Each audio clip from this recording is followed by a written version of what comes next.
गरौँ अहिले यहाँबाट हिँड्दै गर्छु म बाइक लिएर आउँछु ल बाटो हेर्छ त कस्तो त्यही हो नि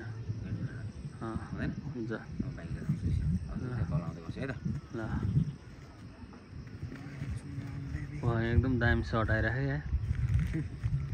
सर्ट आएको बेला किन गइहाल्नु भनेर ओ प्लेनवाला हेर न काठमाडौँको ब्याकड्रपमा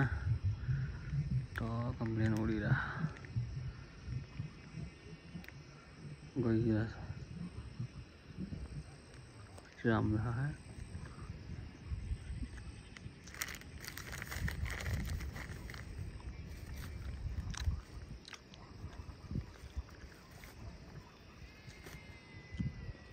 कहाँ पे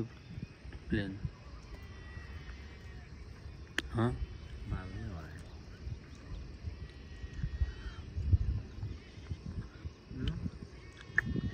है प्लेन क्या डाँडाले छोप्यो जस्तो लाग्यो मलाई उता गइसक्यो